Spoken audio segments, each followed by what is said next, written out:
Good morning everyone. आप सभी का हमारे YouTube channel US virtual campus में स्वागत है। बच्चों, आज के इस वीडियो सेशन के अंतर्गत हम लोग बात करेंगे फॉरेन वर्ड्स के बारे में। फॉरेन वर्ड्स में जो फ्रेंच रिलेटेड वर्ड्स हैं, आज हम लोग उसको लेके चलेंगे। आज हम लोग टॉप 15 वैसे फ्रेंच वर्ड्स को लेके चलेंगे जिसका इंग्लिश में बहुत ज्यादा इस्तेमाल होता है। मतलब कहने के लिए तो ये फ्रेंच वर्ड्स हैं, लेकिन इनका इंग्लिश में बहुत ज्यादा इस्तेमाल होता है। इंग्लिश में है ना, कई तरह के फॉरेन वर्ड्स को बोरो किए गए हैं। उसमें फ्रेंच है, लैटिन है, इटालियन है, ग्रीक है और भी दूसरे लैंग्वेज के वर्ड्स हैं जो कि इंग्लिश में फ्रीक्वेंटली प्रयोग होते हैं। ये तो फ्रेंच वर्ड के बारे में बात हो गई। अब हम दूसरा पहलू के बारे में हम लोग ये देख लें कि ये किस किस एग्जाम्स में ये फॉरेन वर्ड्स पूछे जाते हैं। तो अभी भारत में होने वाले कई ऐसे एग्जाम्स हैं जिसमें फॉरेन वर्ड्स का एक समझिए कि एक सेक्शन ही होता है। जैसे कि लॉ के एग्जाम्स में है ना, जैसे कि आप क्लैट ले लें, क्लैट के जो एंट्रेंस एडमिशन होते हैं टेस्ट, उसमें सीयूईटी में, एसएससी के भी कई जो अच्छे एग्जाम्स हैं उसमें आपको ये सारे प्रश्न देखने को मिलेंगे। इवन दो अब जो जनरल एग्जाम्स भी हो रहा है, जो जनरल कंपटीशन हम लोग कहते हैं एसएससी बैंक, इसमें भी आपको फॉरेन वर्ड्स फ्रीक्वेंटली आपको देखने को मिलेंगे। तो ये फॉरेन वर्ड्स का जो सेशन है आपके लिए बहुत इंपॉर्टेंट सेशन है, खासतौर पर जो मैनेजमेंट टाइप के एग्जाम्स हैं, जो लॉ टाइप के एग्जाम्स हैं, जो सीयूटी टाइप के एग्जाम्स हैं, उनमें ये भर के ये सवाल आते हैं।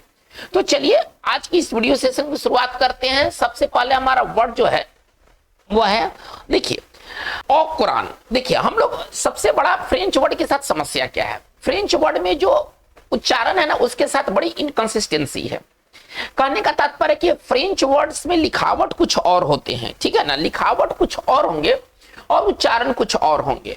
ये फ्रेंच वर्ड के साथ हम लोगों के साथ सबसे बड़ी परेशानी ये है, जो फ्रेंच स्पीकर उनके साथ कोई इशू नहीं है, लेकिन हम इंडियंस जो कि इंग्लिश के वर्ड्स को पढ़ते पढ़ते अभ्यस्त हो गए हैं, हम उसी प्रकार से बाकी सारे फॉरेन वर्ड्स को भी पढ़ने का मतलब एक आदी हो गए हैं। अब यहां से अगर हम एक जनरल व्यक्ति अगर इसको पता नहीं है कि ये फ्रेंच वर्ड है तो कैसे पढ़ेगा, ओ कुरांट ऐसे पढ़ेगा।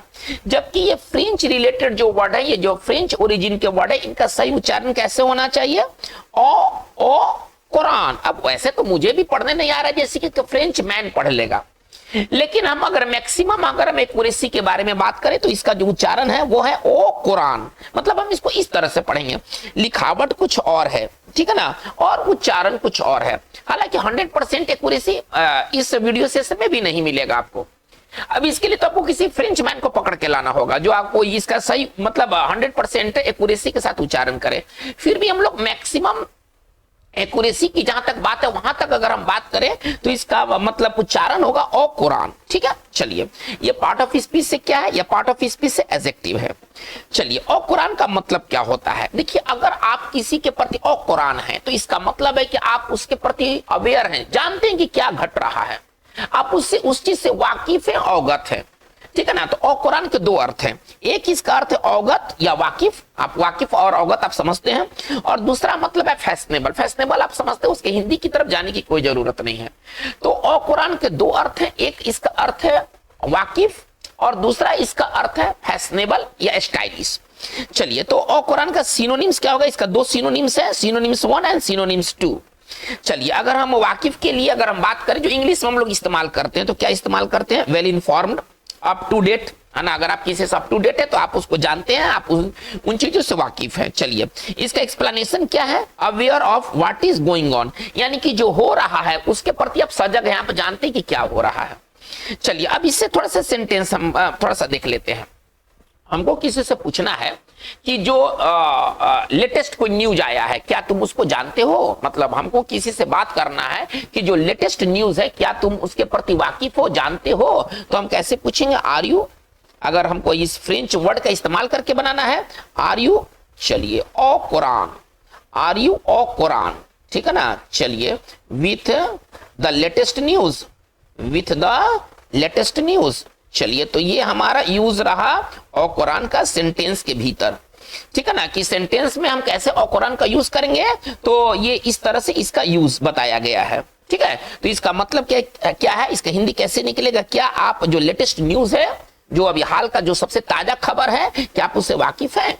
चलिए, एक तो सेंटेंस ये हो गया। देखिए, ये एकदम आधुनिक, ये एकदम नया स्टाइल का ये शर्ट है, है ना, हमको ऐसा कहना है फैशनेबल। आजकल इस स्टाइल के शर्ट बड़ी चल रहे हैं, हमको ऐसा कहना है। हम कैसे कहेंगे? ओ कुरान, है ना, ओ कुरान शर्ट कह सकते हैं। थोड़ा बढ़िया वर्ड इस्तेमाल किया जाए। ड्रेस के लिए एक वर्ड होता है आउटफिट, है ना, ड्रेस के लिए एक बढ़िया वर्ड है आउटफिट। आउटफिट मतलब पोशाक होता है। तो ये आधुनिक पोशाक ये हमने इस्तेमाल कर दिया। तो यहाँ पर औ कुरान का सिनोनिम्स क्या हो जाएगा? यहाँ पर औ कुरान का सिनोनिम्स हो जाएगा फैशनेबल, है ना, वाक्य के अनुसार इसका सिनोनिम्स चेंज होगा। और यहाँ पर इसका सिनोनिम्स हो जाएगा फैमिलियर, कन्वर्सेंट। वाकिफ के लिए तो बहुत सारे अंग्रेजी हम लोगों ने पढ़ा है। हम यहाँ पर लिख सकते हैं फैमिलियर। इसका जो सिनोनिम्स हो जाएगा वो हो जाएगा फैमिलियर। चलिए, तो हमारा औ कुरान क्लियर है। चलिए, एक हमारा सेकंड हमारा जो फ्रेंच वर्ड है वो है, देखिए हम लोग क्या पढ़ लेंगे पता नहीं, लेकिन अगर इसके सही उच्चारण की तरफ जाते हैं तो इस वर्ड को पढ़ते हैं बोजास्ट। हालांकि कुछ लिखा तो और है, वो आप पढ़ रहे हैं ब्यूजेस्टे, हम लोग ऐसे पढ़ेंगे। लेकिन इसको अगर सही उच्चारण दिया जाए तो इसका उच्चारण निकल कर आएगा बोजास्ट। बोजास्ट क्या होता है, थोड़ा सा इसको देख लेते हैं।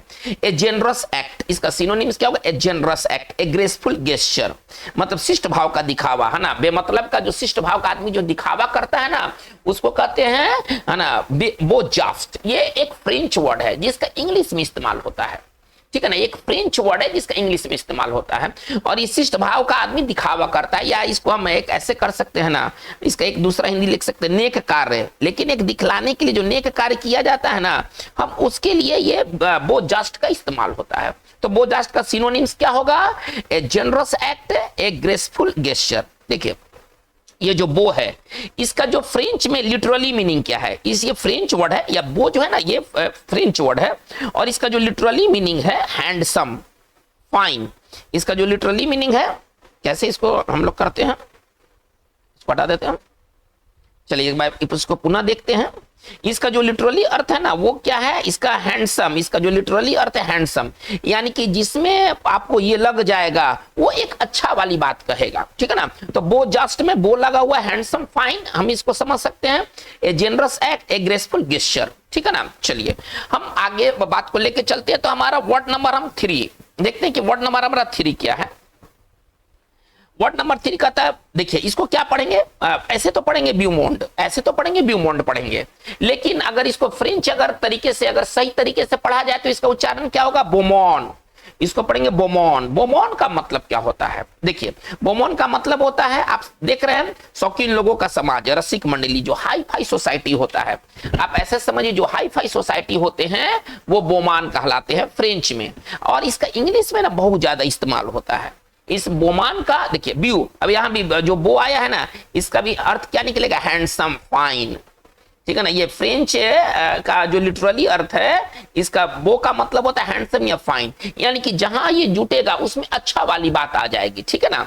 चलिए इसका सिनोनिम्स क्या हो जाएगा? फैशनेबल सोसाइटी या वर्ल्ड, है ना। एक ऐसा समाज जिसमें फैशनेबल लोग रहते हैं, बड़ा हाई फाई लोग रहते हैं, हाई सोसाइटीज का दूसरा सिनोनिम्स हो जाएगा। हिंदी क्या निकलेगा? शौकीन लोगों का समाज, रसिक मंडली। आज देखिए, आज हम लोग कहां जा रहे हैं? आज हमारा मीडिया कहां जा रहा है? ऐसे ऐसे समाज के लोगों का वो खूब प्रशंसा करता है ना। मतलब आज हमारा जो मीडिया है, हमको कहना है, सच्चाई से लेना देना नहीं, हमें कहना है कि मीडिया द्वारा ये प्रशंसित होते हैं। हम कैसे लिखेंगे? ब्यूमोंड, है ना। हम ऐसे लिखेंगे, द ब्यूमोंड इज द, इसको ब्यूमोंड नहीं पढ़ेंगे, इसको क्या पढ़ेंगे? बोमोन। इसको क्या पढ़ेंगे? Beau monde. The beau monde is praised by the media. आज ये स्थिति हो गया है कि जो मीडिया के लोग हैं, ऐसे ऐसे लोगों के चापलूस बन गए हैं, है ना। हाई फाई सोसाइटी के लोगों की ये चापलूस बन गए हैं। तो the beau monde is praised by the media, media द्वारा ये प्रशंसित होते हैं। चलिए, तो हमारा ये क्लियर है। बोमोन, बोमोन का मतलब होता है हाई फाई सोसाइटी। चलिए आते हैं नंबर 4 में। ये है बॉनमी, बहुत इंपॉर्टेंट वर्ड है, इसका बहुत ज्यादा इस्तेमाल होता है। इंग्लिश में तो ये फ्रीक्वेंटली इस्तेमाल होते हैं बॉनमी, और ये सारे एग्जाम्स में भी पूछे गए हैं, ऐसा नहीं है।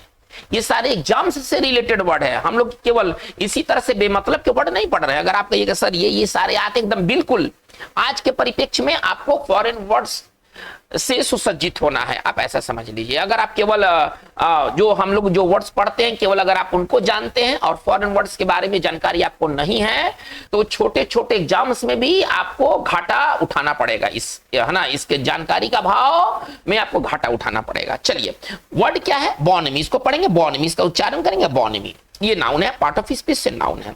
बॉनमी का मतलब क्या होता है, ठीक है ना, मिलनसारिता, खुशमिजाजी, सौहार्दपूर्ण व्यवहार। एक आदमी का सौहार्दपूर्ण व्यवहार होता है, एक आदमी गुड नेचर का होता है, ठीक है ना। चलिए, तो इसका सिनोनिम्स क्या हो जाएगा, जेन्युइनिटी, ये सब इंग्लिश का कॉमन वर्ड है, गुड नेचर, है ना।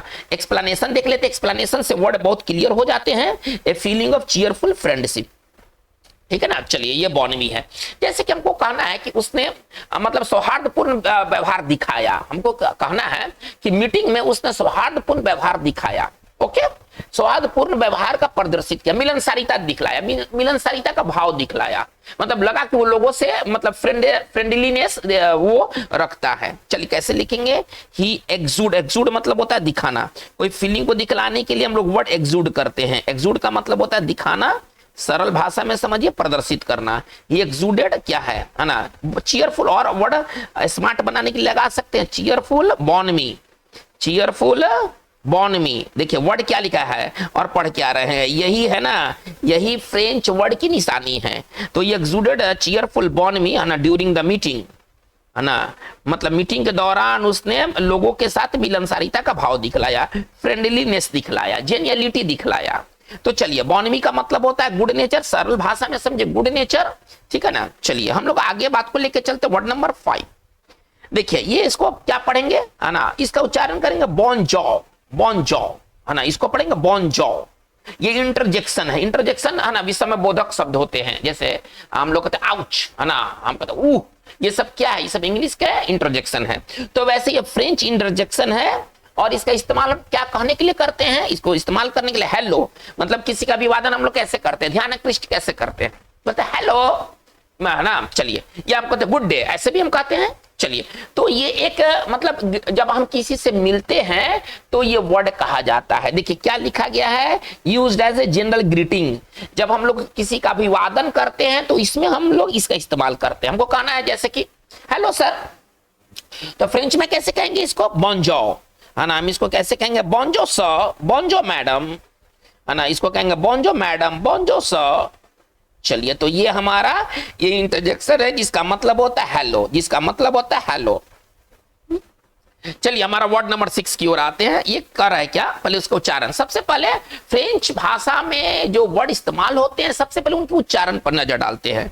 तो वर्ड मिला है बोनमो। देखिए बोमो, बोमो हम अभी क्या पढ़ रहे थे, क्या लिखा हुआ है, बोनमो। ये तो हम लोग जैसे कि एक आम इंडियन की तरह पढ़ रहे हैं, लेकिन इसका सही उच्चारण क्या है, बोमो, ठीक है ना। इसका सही उच्चारण है बोमो, जो कि ये नाउन है, ठीक है। चलिए अब इसका सिनोनिम्स क्या हो जाएगा, जोक, क्विप, रिपार्टीपन। आप ऐसा कुछ बात कहते हैं ना जिससे लोग हंस पड़ते हैं, है ना, ये मजाक। आप इसको सरल भाषा में समझिए मजाक, ठीक है ना। तो आप कुछ ऐसा बात कहते हैं जिससे कि लोग हंस पड़ते हैं, तो वो जो चीज है वो फ्रेंच भाषा में उसको कहा गया बोमो। बोमो का मतलब क्या होता है, एक क्लेवर रिमार्क, है ना, एक ऐसा बात आप कह देते हैं जिससे लोगों में हंसी उमड़ पड़ती है, फट पड़ती है, तो उसको कहते हैं बोमो। चलिए हमको कहना है कि वो अपने मजाक से लोगों को हंसाते रहा। हमको ऐसे कहना है ना कि वो अपने मजाक से लोगों को हंसाते रहा। हम कैसे लिखेंगे, he kept the people laughing, he kept the people laughing, ठीक है ना, with his, ठीक है ना। चलिए अब वर्ड क्या है, थोड़ा एक वर्ड देख लेते हैं, बोमो, है ना। चलिए तो हम with his,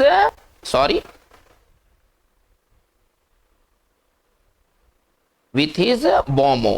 चलिए ये हमारा ये वर्ड रहा। इसका हिंदी क्या है, इसका हिंदी क्या निकलेगा कि अपने मजाक से, अपने क्लेवर बातों से, है ना, वो लोगों को हंसाते रहा। चलिए हम आते हैं, हमारा वर्ड नंबर 7 है जो कि फ्रेंच वर्ड है, और इसको क्या पढ़ेंगे, लिखा हुआ है, देखिए क्या पढ़ेंगे, बो वीवा, बस यहीं तक, वीवा, है ना, बो वीवा। ये जो साइलेंट हो जाएगा, ये पूरा का पूरा साइलेंट हो जाएगा, ठीक है ना। इसको क्या पढ़ेंगे, बो, है ना, बो वीवा, है ना। थोड़ा सा आपको अब सीखना होगा, वैसे तो मैं पारंगत हूं नहीं इस मामले में, ये इसके लिए आपको मैं बार बार करूंगा, आपको फ्रेंच मैन को ढूंढना होगा। लेकिन इसका हम लोग मैक्सिमम एक्यूरेसी तक जो कह सकते हैं वो कहेंगे बोमो, सॉरी बो विवा, है ना। इसको पढ़ेंगे बो विवा। चलिए इसका मतलब क्या होता है, देखिए बो विवा कौन होते हैं, ठीक है ना। ये ऐसे लोग होते हैं जो कि अपने फ्रेंड के साथ बाहर जाते हैं, खाते पीते ड्रिंक करते हैं ना, मजा लेते हैं। ठीक है, चलिए।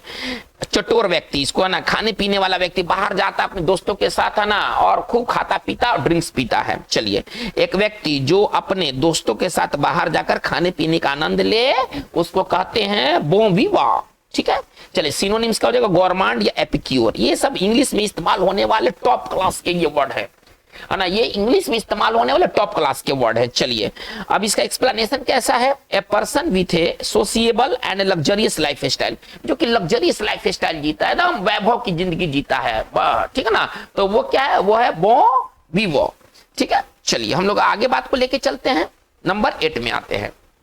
बहुत अच्छा शब्द है, बहुत अच्छा शब्द है, एक जबरदस्त ये वर्ड है। इसको ना इंग्लिश में बहुत ज्यादा इस्तेमाल होते हैं। इसको पढ़ेंगे क्या? तो उच्चारण यहां लिखा है, इसको पढ़ेंगे बुआजुआ, बुआजुआ, बुआजुआ, इसको पढ़ेंगे बुजुआ, है ना। चलिए, ये पार्ट ऑफ स्पीच एडजेक्टिव है। बुजुआ का मतलब क्या होता है? बुजुआ का मतलब होता है मिडिल क्लासेस, है ना, जो मध्यवर्गीय जो क्लास है हमारे समाज में। आप देखेंगे कि एक निम्न क्लास है, निचला क्लास है, एक मध्यम वर्गीय क्लास है और एक ऊपरी क्लास है। समाज 3 क्लासेस में बटे हुए हैं। ओके, तो जो मिडिल क्लास है उसका जो एडजेक्टिव फॉर्म है वो है बुजुआ, है ना, बुजुआ, है ना। लिखा कुछ और है, पढ़ कुछ और रहे हैं, यही फ्रेंच वर्ड का निशानी है। चलिए, तो मध्यवर्गीय या मध्यवर्ग से जुड़ा हुआ, जैसे कि अब देखिए हम लोग क्या है, एक आम तौर पर एक आम रोड पर चलता हुआ इंसान क्या है, या तो वो निचला समाज का वर्ग का होगा या तो वो मध्य वर्ग का होगा। ऊपरी वर्ग वाले चलते कहाँ हैं? वो तो आकाश में उड़ते हैं। एनीवे, अब इसको कहना है कि एक मध्यवर्गीय परिवार कहना है, कैसे लिखेंगे? बुजुआ, है ना। इसको कैसे करेंगे? बुजुआ, ठीक है ना, बुजुआ फैमिली। वोटर्स, देखिए अब मान लीजिए कि आज वोटर्स कौन रह गए हैं, या तो वो लोअर के होंगे, निम्न कोटि के होंगे, या तो मध्यवर्गीय वोटर्स होंगे, और यही सरकार को बनाते हैं और गिराते हैं। ऊपरी लेवल पर लोगों का प्रतिशत क्या है? बहुत हार्डली होगा तो 5% लोग जो है ना वो ऊपरी वर्ग से जुड़े हैं। 95% तो लोग या तो लोअर क्लास के या तो मिडिल क्लासेस के हैं। केवल 5% ही मान सकते हैं एक, हालांकि मेरे पास भी कोई ऑथेंटिक डाटा नहीं है, फिर भी हम एक एज्यूम कर सकते हैं कि 5% लोग जो है ना वो हाई फाई सोसाइटी के होंगे। लेकिन जो एक बड़ा भाग, कौन सा बड़ा भाग है? तो वो मध्यवर्गीय है। इसको कौन सा वोटर्स कहेंगे? बुजुआ वोटर्स, बुजुआ वोटर्स। आज ये बुजुआ वोटर्स बहुत मायने रखते हैं। ये किसी सरकार को बना सकते हैं, सरकार को गिरा सकते हैं, सरकार पलट सकते हैं। तो आज के संदर्भ में हर पार्टी चाहता है कि बुजुआ वोटर से उनका फेवर करे। चलिए, इसको एक्सप्लेनेशन कैसे लिखेंगे? Belonging to the middle classes. ठीक है, चलिए अब इसी देखिए ये एडजेक्टिव है और ये नाउन है ना। बुजुआजी, बुजुआजी, बुजुआजी, इसका देखिए उच्चारण कैसे करें? बुजुआजी, है ना। आजी, देखिए यहाँ पर बुजुआ है ना, बुजुआ है, आप ऐसे समझिए। यहां पर क्या है, थोड़ा सा इसमें आज जी जुट गया है। ठीक है ना, ये नाउन है, मध्यवर्ग, है ना। ये मध्यवर्ग जो है वो आज बहुत है ना इन्फ्लुएंशियल हो चुके हैं, हमको ऐसा कहना, बहुत प्रभावकारी हो चुके हैं। तो इसका नाउन में क्या करना है? नाउन में केवल इतना भाग जोड़ देना है। देखिए ये इतने जोड़ देने से ये नाउन हो गया। ठीक है ना, जैसे कि 19वीं शताब्दी में, है ना, मध्यवर्गीय समाज का विकास हुआ, है ना।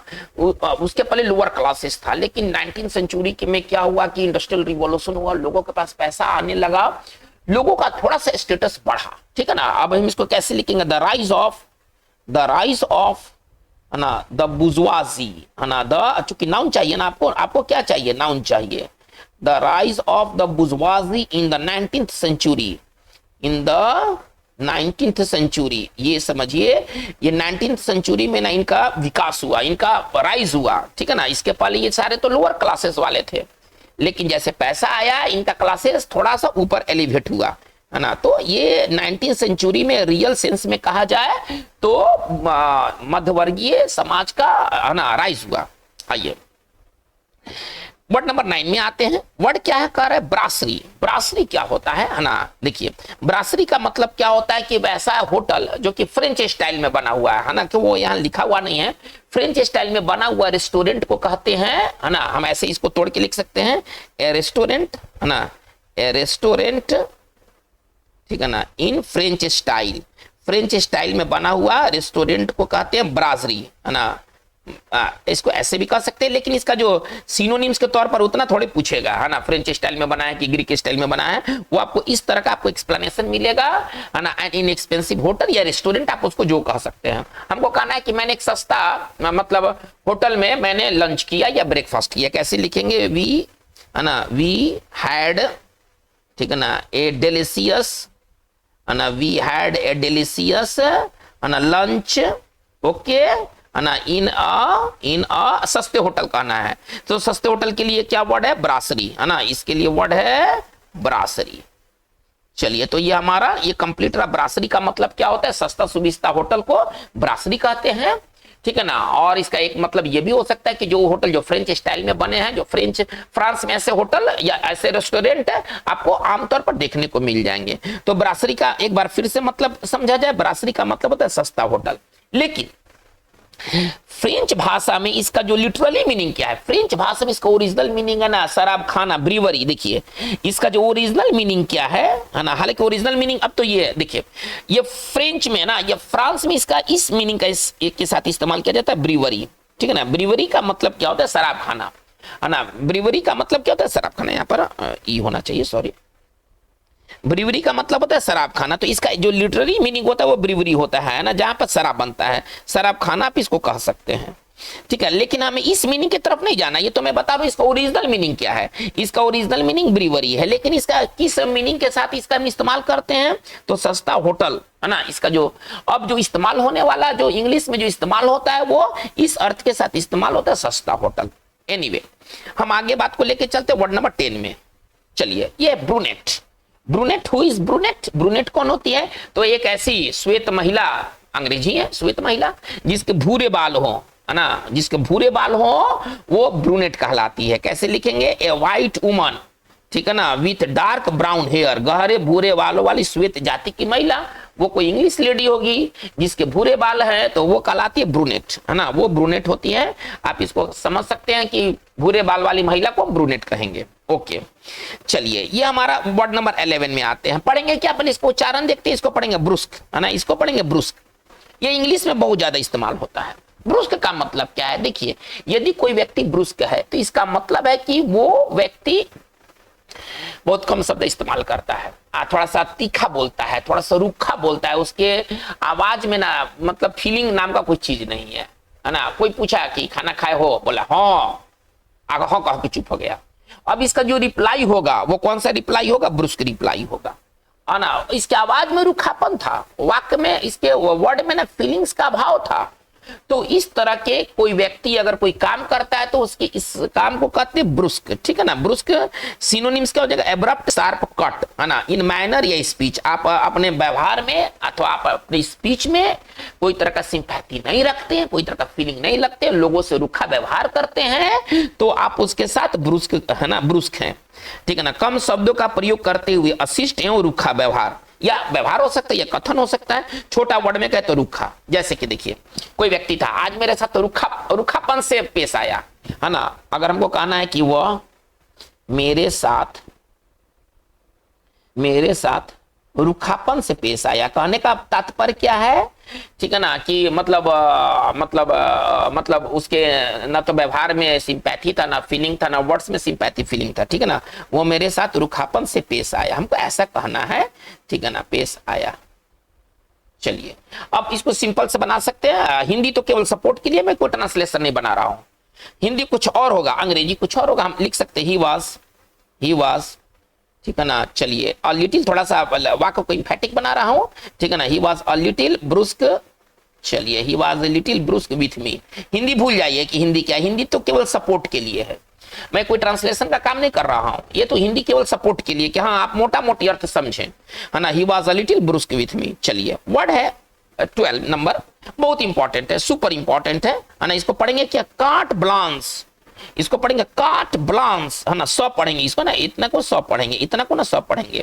काट ब्लांस का मतलब क्या होता है, मतलब बहुत इंपॉर्टेंट ये वर्ड है, जिसका इंग्लिश में फ्रीक्वेंटली इस्तेमाल होता है, कई बार इसको एग्जाम्स में भी पूछा गया है।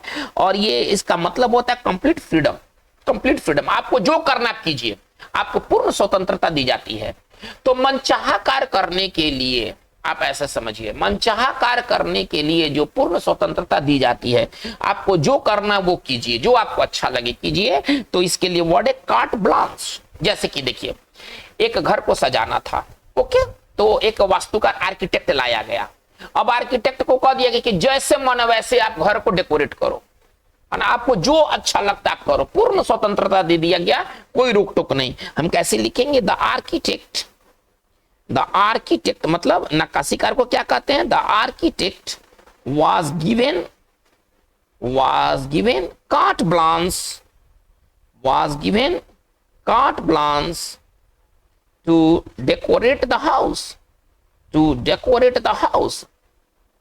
चलिए, तो ये हमारा हुआ कार्ट ब्लांच का यूज रहा। वर्ड नंबर 13 में आते हैं।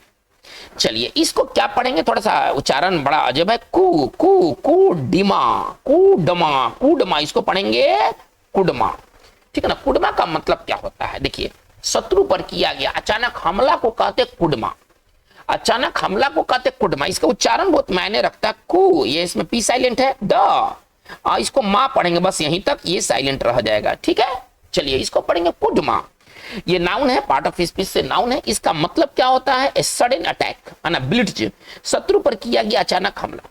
सेंटेंस हम बनाना चाहते हैं, हमको कहना है कि रूस ने अचानक हमला कर दिया और इस हमले में कई यूक्रेन के जो बिल्डिंग्स है ना ढह गए एकदम।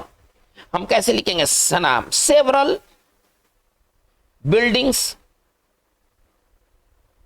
ठीक है ना, इन यूक्रेन, अभी तो वार चल भी रहा है, तो उस संदर्भ से भी ये वाक्य सही है ना। Several buildings in Ukraine collapsed, ढह गए, कोलैप्स्ड, है ना, इन रशियन, अब रूस द्वारा दागा गया था ना, वो हमला रूस द्वारा किया गया था। इन रशियन कुडमा, चलिए, तो हमारा कुडमा का ये यूज रहा। शत्रु पर किया गया अचानक हमला, हम कह सकते कई लोग मारे गए, हजारों लोग मारे गए। सेंटेंस बनाना अपने हाथ का चीज है। चलिए, वर्ड है क्या? कूडिटा, इसको पढ़ेंगे कूडिटा। देखिए, कूडिटा का मतलब क्या होता है? कूडिटा का मतलब होता है सेना द्वारा सत्ता को कब्जा कर लेना। सेना है वो सत्ता पर जब कब्जा कर लेती है, इसी को कहते हैं तख्ता पलट, इसी को कहते हैं तख्ता पलट। पाकिस्तान में ये एक आम बात है। अगर 1947 से पाकिस्तान जो आजाद हुआ और अभी तक देखिएगा तो कई बार तख्ता पलट की घटनाएं घटी हैं, और वहां की जो सरकारें हमेशा इस भय में रहती है कि कब उसका सेना, है ना, तख्ता पलट कर दे। हमेशा उसके मन में ये भय रहता है। ये पाकिस्तान का पूरा ये हिस्ट्री यही है कि अगर अभी भी कोई सरकार है जो जनता द्वारा चुनी गई है, उसके मन में हमेशा ये बात रहता है कि पता नहीं कि कब ISI तख्ता पलट करवा दे। तो पाकिस्तान में एक आम चीज है ना। चलिए, तो इसको देखिए, अगर इंग्लिश में इस्तेमाल कर रहे हैं तो केवल इतना भी किया जा सकता है। इंग्लिश में अगर हम इसको केवल इतना भी कर सकते हैं, इतना लिखने की जरूरत नहीं है। मतलब आप इसको भी लिख सकते हैं और केवल हाफ भी आप लिख सकते हैं। इसको कू पढ़ते हैं, है ना, इसको कू पढ़ेंगे, केवल हम इतना भी लिख सकते हैं, है ना। इतना से भी लाइन वाक्य बन जाएगा। कू का मतलब होता है तख्ता पलट, उसका भी अर्थ वही रहेगा, ठीक है ना। तो हम या तो पूरा लिख सकते हैं या हम इसको आधा भी लिख सकते हैं। चलिए, हमको कहना है कि नवाज शरीफ ने क्या किया था 1999 में, जनरल मुशर्रफ जो आर्मी जो जनरल था, जनरल मुशर्रफ ने क्या किया था? नवाज शरीफ वहां की चुनी हुई सरकार थी, मुशर्रफ आया और उसको हटा दिया, अपने बैठ गया, प्रधानमंत्री बन गया। हम कैसे लिखेंगे? इन 1999, 1999 में, है ना, द आर्मी जनरल,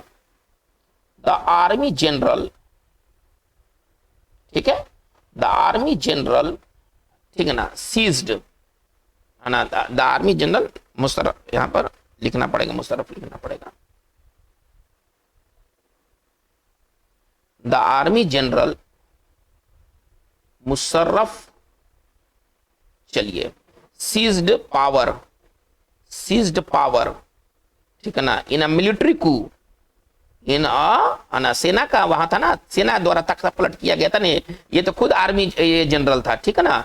चलिए, इन्हें मिलिट्री कू, तो ये कू बहुत इंपॉर्टेंट वर्ड है और ये बहुत काम का वर्ड है। तो कू का मतलब क्या होता है? तख्ता पलट। यदि कोई तख्ता पलट करता है सेना, तो इसका मतलब है कि वो क्या करते हैं, वो अगर कोई सेना अगर तख्ता पलट करता है तो वो कब्जा कर लेता है। चलिए, आगे आते हैं डिजाबू। डिजाबू का मतलब क्या होता है? देखिए, डिजाबू का मतलब होता है कि आप कहीं गए हैं, आपके साथ कुछ हुआ है और आपको ऐसा अनुभव है कि आपके साथ पास्ट में भी ऐसा हुआ था, तो आपको वो डिजाबू का मतलब होता है आपके साथ जो बीता हुआ है फिर उसका अनुभव करते हैं। जैसे सपोज कीजिए कि आप किसी घर में जाते हैं, है ना, आप किसी घर में जाते हैं और क्या कहते हैं कि जब जाते हैं तो आपको लगता है कि मैं यहाँ पहले कभी आया था, आपको ऐसा लगता है।